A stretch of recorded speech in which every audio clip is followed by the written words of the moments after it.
గాలిలో యోగా అదెలాగా? పూర్తి వివరాలకు చదవండి రేపటి సాక్షి దినపత్రిక. కృష్ణాంగ్ గారు చెప్పండి, మీ వాదన ఏంటి? మీరు ఎంతసేపు డైవర్షన్ పాలిటిక్స్ అని, ఇప్పుడు మీ వాళ్ళు చేసింది తప్ప ఒప్ప? గతంలో మీరు కూడా ఇట్లాంటి రాజకీయాలు చేయలేదా? ఇప్పుడు బ్లాక్మెయిల్ చేస్తున్నారని అప్పట్లో పార్టీలోకి మార్చడానికి కానీ ఇటువంటి మీరు చేయలేదా? ఇప్పుడు కేవలం కాంగ్రెస్ వాళ్ళనే తప్పుపడతారా? కొమ్మినేని గారు ఇంట్లో మల్టిపుల్ ఇష్యూస్ ఉన్నాయి. మీరు గమనించండి, మీ ప్రేక్షకులు కాల్ చేస్తేనే ఒక్కొక్కరు ఎవరు కూడా రిపీట్ చేయలేదు, ఒక్కొక్కరు మల్టిపుల్ పాయింట్స్ ఎత్తారు. కరెక్ట్. మంచి చెడు అని అంటున్నారు కదా, మంచి చెడు అని అన్నప్పుడు అది అందరికీ వర్తిస్తుంది. రూల్ ఆఫ్ లా అనేది అందరికి ఒకటిలాగా ఉండాలి. ఇది మనం ఇవాళ రాజుల కాలంలో లేము, ప్రజాస్వామ్యంలో ఉన్నాం. కానీ రేవంత్ రెడ్డి గారు ఏంటంటే ఇంకా కురుక్షేత్ర యుద్ధం ఇది, ఈ కృష్ణుడి దాకా వెళ్ళిపోయాడు కదా, అక్కడ దాకా వెళ్ళిపోయి రేవంత్ రెడ్డి గారు, కొండల్ రెడ్డి గారు, తిరుపతి రెడ్డి గారు, కృష్ణారెడ్డి గారు, జగదీష్ రెడ్డి గారు, వాళ్ళు పంచపాండవులు అనుకుంటారు కానీ వీళ్ళు బ్రదర్స్, సొంత బ్రదర్స్. నేను ఎందుకు చెప్తున్నాను ఇది, ఎందుకు వాళ్ళ ప్రస్తావన తీసుకొని వచ్చినాను అని అంటే, ఇవాళ తిరుపతి రెడ్డి గారు వాళ్ళ సోదరులు survey number 47 Amar cooperative society Durgam Cheruvu FTL మ్యాప్తో సహా చూపెడతాను నేను మీకు. ఓకే, అక్కడి నుంచే మొదలు పెట్టండి, ఇంటి నుంచే మొదలు పెట్టండి. మంచిని బయట ఎందుకు మీద ఎదుటి వాళ్ళ మీద పడ్డప్పుడు అబ్సల్యూట్లీ అండి. మీకు 1 by 1 అవి చూపెడతాను. ఫస్ట్ మీరు ధర్మ ఉపనిషత్ చేస్తున్నప్పుడు, భాగవతం చెప్తున్నప్పుడు, భగవద్గీత చెప్తున్నప్పుడు మీరు పక్కనే పట్నం మహేందర్ రెడ్డి గారిని మీ ఎడమకే ఉన్నారు. నిన్న మీ ఎడమకే ఉన్న పట్నం మహేందర్ రెడ్డి గారు చెప్తున్నప్పుడు కనీసం ఇగోండి నన్ను చూపెట్టిపోయినా పర్లేదు, కెమెరా పర్సన్ దయచేసి ఈ విజువల్ చూపెట్టండి. అదంటే చూపించండి. ఇది FTL కూడా కాదు, ఇది బఫర్ జోన్ ఏకంగా. ఇగోండి, మరి పట్నం మహేందర్ రెడ్డి గారు కూడా శబాష్ శబాష్ అన్నాడా? పక్కనే ఉన్నారు పట్నం మహేందర్ రెడ్డి గారు. నిన్న ఈ ధర్మ ప్రవచనం చేస్తున్నప్పుడు రేవంత్ రెడ్డి గారు పక్కనే ఉన్నారు పట్నం మహేందర్ రెడ్డి గారు. అక్కడి నుంచే మొదలు పెట్టండి మీరు. ఇది కాకుండా ఒకటి డెఫినెట్ గా ప్రజలు హర్షిస్తారు, మేమే చెప్తున్నాం. ఎందుకు? ధనికుల మీద ఇట్లాంటివి జరిగినప్పుడు చర్చ జరుగుతుంది. సెలబ్రిటీ అని వారు అన్నారు కదా, చర్చ జరుగుతుంది. అందుకే మేము అంటున్నాం చర్చను దారి మరలించడానికి. ఎందుకు? మొన్న బట్టి విక్రమార్క గారే చెప్పారు, కేవలం 7,500 కోట్లు మాత్రమే ఇప్పటి వరకు రైతులకు రుణమాఫీ పోయినాయి అనేసి బట్టి విక్రమార్క గారు చెప్పారు, ఆర్థిక శాఖ మంత్రి, డిప్యూటీ సీఎం. కానీ రేవంత్ రెడ్డి గారేమో 31,000 కోట్లు జరిగిపోయింది, రుణమాఫీ జరిగిపోయిందని చూస్తున్నాం. బ్యాంకుల దగ్గర రైతులు ఉన్నారు. ఇది చర్చ జరుగుతుందా? పోనీ ఇంకొకటి, ఇగోండి గండిపేటలో ఎన్టీఆర్ ట్రస్ట్. ఇగోండి ఇంత పెద్ద ట్రస్ట్. ఇగోండి ఇక్కడ నీళ్లు కనబడుతున్నాయి, ఎప్పటిదో కాదు, జస్ట్ 2-3 రోజుల ముందు విజువల్. ఇది అక్కడే ఉందా? అక్కడనే నిజంగా గర్భంలోనే ఉందా? ఇగోండి buffer zone sir, buffer zone. దానికి ఆధారం ఉందా? మీకు విజువల్ చూపెడుతున్నాము, మ్యాప్లు కూడా ఉన్నాయి మొత్తం. ఏమండి దయాకర్ గారి గురువు గారి తోలికి వెళ్ళే ధైర్యం రేవంత్ రెడ్డి గారు చేస్తారా మరి? ఇగోండి ఇది దుర్గం చెరువు FTL. మనోళ్ళు చెప్పని మొత్తం చెప్పేసి ఇగోండి దుర్గం చెరువు FTL.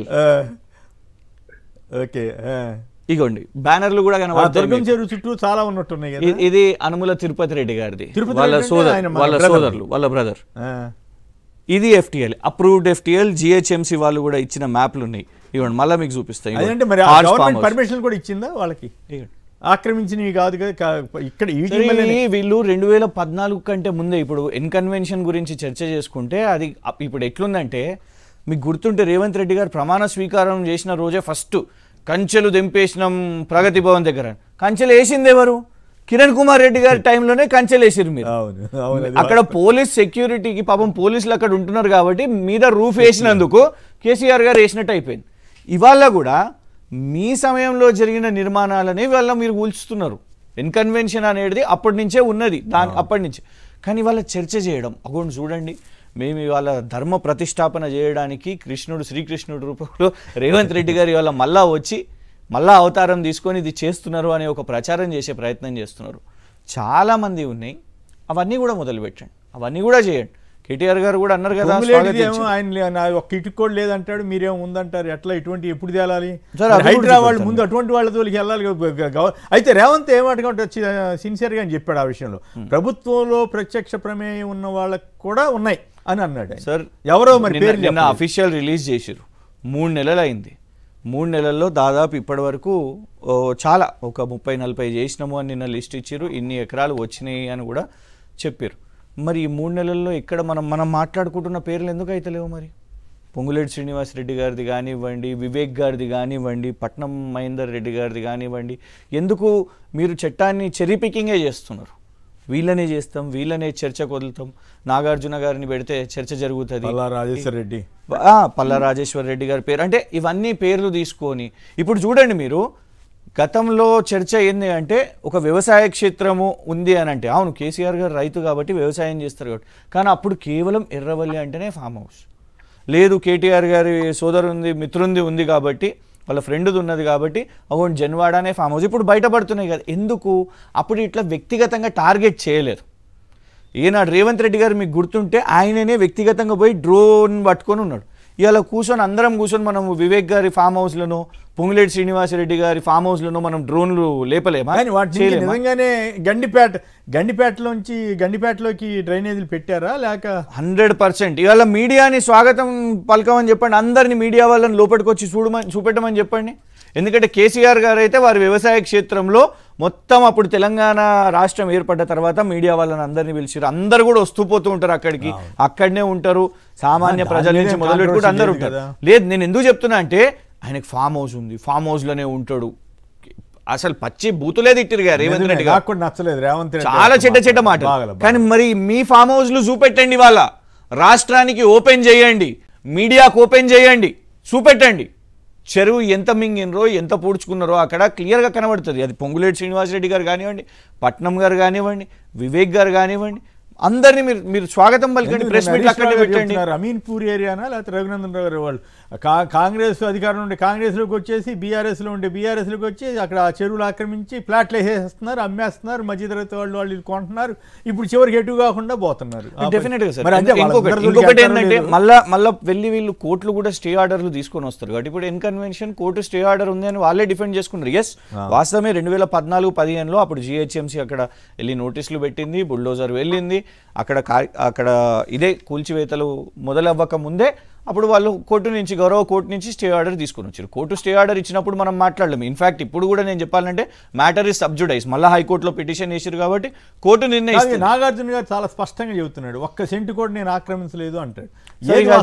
నేను అనేది ఏంటంటే అది నాగార్జున గారే డిఫెండ్ చేసుకోవాలి, ఎందుకంటే డాక్యుమెంట్స్ వారి దగ్గర ఉంటాయి కాబట్టి ఇప్పుడు కోర్టు తేల్పాల్సిన అవసరం ఉన్నది. హైదరాబాద్ కూడా కూల్చారు, చర్చ జరగాలి కదా సార్. మరి జనం దృష్టి నాగార్జున అనగానే జనం సార్ చిన్న విషయం అన్యాయం కదా, అన్యాయం కదా. అదే కరెక్ట్ అయితే అతను ఆక్రమించి ఉంటే తీసేయటం తప్పు కాదు, ఆక్రమించకుండా ఉంటే కూల్చేయటం అన్యాయం, పైగా ఆయనకు అప్రదిష్ట కదా సార్. అంటే ఇందులో అందరు ఒక ప్రశ్న అడుగుతున్నారు సార్, ఒక విషయం అయితే ఎత్తాలి. చేపించింది ఇప్పుడు రేవంత్ రెడ్డి గారు, ఇప్పుడు సినిమాటోగ్రఫీ మినిస్టరు కోమటిరెడ్డి వెంకటరెడ్డి గారు కంప్లైంట్ పెట్టారు. ఇదే కోమటిరెడ్డి వెంకటరెడ్డి గారు అప్పుడు కూడా ఒక కంప్లైంట్ ఇచ్చారు, ఏమని? సినీ పరిశ్రమలో నాకు కంగ్రాచులేషన్స్ చెప్పలేదు, కేవలం దిల్రాజు గారే చెప్పారు. మరి ఆ ఈగోతో చేసిర్రా అనేది ఒకటి. సరే, జోక్స్ అపార్ట్, సీరియస్గా చెప్పాలంటే రేవంత్ రెడ్డి గారు గతంలో కూడా ఇన్కన్వెన్షన్ గురించి మాట్లాడారు, కొత్తగా ఇవాళ ముఖ్యమంత్రి అయినాకనే తీసుకోలేదు. ఆయన సంబంధించిన ఫంక్షన్ కూడా దాంట్లో జరిగింది. అదే అక్రమ కట్టడం అని నువ్వు అన్నప్పుడు మీ కుటుంబ సభ్యుల ఫంక్షన్ అక్కడ ఎట్లా చేస్తావు నువ్వు ఎట్లా ప్రోత్సహిస్తావు మరి? అంటే అప్పుడు కేవలం ఎమ్మెల్యే, మరి అదేమన్నా చెడిందా? అట్లా కాదు కదా సార్, ఎమ్మెల్యే అయినప్పుడు నాకు ఒక రూలు, సీఎం అయినాకి ఇంకో రూల్ అని కాదు. నాగార్జున బీఆర్ఎస్ కి సన్నిహితం, కేసీఆర్ గారికి కేటీఆర్ గారికి వాళ్ళ సన్నిహితుడు అనే ఒక ప్రచారం ఉంది, వాస్తవేనా సార్? వైసీపీకి కూడా సన్నిహితం అని అంటున్నారు, అందుకేనా అక్కడికి వెళ్ళేమన్నా జరిగిందా? హైదరాబాద్ కదా ఇక్కడ. సార్, సినీ నటులు వాళ్ళందరితో బాగుంటారు, జాతీయ రాజకీయ నాయకులతో బాగానే ఉంటారు, రాష్ట్రంలో ఉన్న ప్రభుత్వాలందరికీ శుభాకాంక్షలు. కాంగ్రెస్ వాళ్ళకి ఏమైనా ఇవ్వలేదనే ఒక అభిప్రాయం ఉందా? మరి ఎవరిని లేదు, మాకు ఫండ్స్ అట్లాంటివి తీసుకోలేదు, అట్లాంటిది ఏం లేదు. కానీ మేము అనేది ఏంటంటే మరి ఈ ఒత్తిడితో ఏం లాభం జరుగుతుందో అనేది మాత్రం చర్చ జరుగుతుంది. ఎందుకంటే మీ కుటుంబ సభ్యులై అక్రమ కట్టడాలు ఉన్నప్పుడు చేయనప్పుడు, మీ పార్టీ నాయకులు, మంత్రులు, ఎమ్మెల్యేలు, ఎమ్మెల్సీలై ఉన్నప్పుడు వాళ్ళది చేయనప్పుడు, ఇవన్నీ కూడా చేస్తున్న క్రమంలో ఖచ్చితంగా చాలా ఇవాళ ఎన్నో స్కామ్స్ మీద కూడా వీళ్ళు సమాధానం చెప్పాల్సిన అవసరం లేదు. వాల్మీకి స్కామ్ లో V6 బిజినెస్, దారుణం ఏంటంటే ఇప్పుడు పంచపాండవులు అని చెప్పుకునే అనుముల బ్రదర్స్లో మొన్న అమెరికాకు పోయి వాళ్ళ సొంత తమ్మునితోని కాంట్రాక్ట్ చేసుకొని వచ్చిరండి 1000 కోట్లది జగదీష్ రెడ్డి గారితో స్వచ్ఛ బయో అనేది. ఇది దారుణం. అంటే అది కాదు, అది వాస్తవమైన కంపెనీ అయితే అగ్రిమెంట్ అయితే పెద్ద తప్పేం కాదు. అది మీరు అన్నట్టు కొద్ది రోజుల క్రితమే స్టార్ట్ చేసి ఇప్పుడు ఐఎంజీ భరత్ లాగా అదేది 15 రోజుల ముందు 10 రోజుల ముందు కంపెనీ పెడితే చంద్రబాబు గారు ఒకటేమో ఇక్కడ 15 రోజుల ముందే స్టార్ట్ అయిన కంపెనీ. ఇంకొకటి ఆ టీడీపీకి పనిచేస్తున్న ఫనీ కుమార్ కర్రా అనే ఆ వ్యక్తి వాల్ష్ కర్రా అని ఒకటి పెట్టింది. ఆ వాల్ష్ కర్రా అనే వ్యక్తి ట్విట్టర్లలో నా కాఫీ మెషిన్ ఖరాబ్ అయింది ఇట్లాంటివి పెట్టే వ్యక్తి 1000 కోట్లు ఎక్కడికి వెళ్ళి తీసుకొని వస్తాడు ఇది అని. ఇక్కడ ఇంకొకటి ఏంటిదంటే సార్ ఇందిరాగాంధీ గారు, శ్రీమతి ఇందిరాగాంధీ గారు అప్పుడు తన ఎంప్లాయీస్ని మిస్యూజ్ చేసుకుంది, ప్రధానమంత్రి కార్యాలయాన్ని మిస్యూజ్ చేసుకుందని అలహాబాద్ హైకోర్టు వారిని డిస్క్వాలిఫై చేసింది. ఇక్కడ కూడా it is a serious offence. నువ్వు ముఖ్యమంత్రిగా ఉంటూ నీ సొంత సోదరుతో ఒక కాంట్రాక్ట్ 1000 కోట్ల కాంట్రాక్ట్ చేసుకుంటే కాన్ఫ్లిక్ట్ ఆఫ్ ఇంట్రెస్ట్ అవుతుంది కదా, డెఫినెట్గా విచారణ చేపట్టాలి. ఎందుకంటే నువ్వు అమెరికా సిటిజన్వా, నువ్వు 1000 కోట్లు ఇక్కడికి ఎట్లా తీసుకొని వస్తున్నావు, అక్కడ ఎంత సంపాదించినావు, ఇవన్నీ చాలా సీరియస్ క్వశ్చన్స్. ఇవి మనీ లాండరింగ్ ఇది సడన్ గా 15 days ముందే కంపెనీ అయితే చూసాను. ఆయన ఇది రేవంత్ రెడ్డి గారి బ్రదర్ ది పెద్ద పెద్ద జన్మదినోత్సవ శుభాకాంక్షలని పెద్ద ఇక మొత్తం ఎస్టాబ్లిష్ అవుతున్నారు. అందుకే ఒక నాయకుడు ఎస్టాబ్లిష్ అవ్వాలంటే హోర్డింగ్లు ప్రచారం ఎన్ని అవసరం. ఇవన్నీ డైవర్ట్ కావాలంటే బెస్ట్ థింగ్ ఇస్ హైడ్రా. ప్రజలందరూ మనం కూడా అందరం స్వాగతిస్తున్నాం, మంచిదే అని అంటున్నారు. మంచి ఆఫీసర్ అని అంటారు కాదా?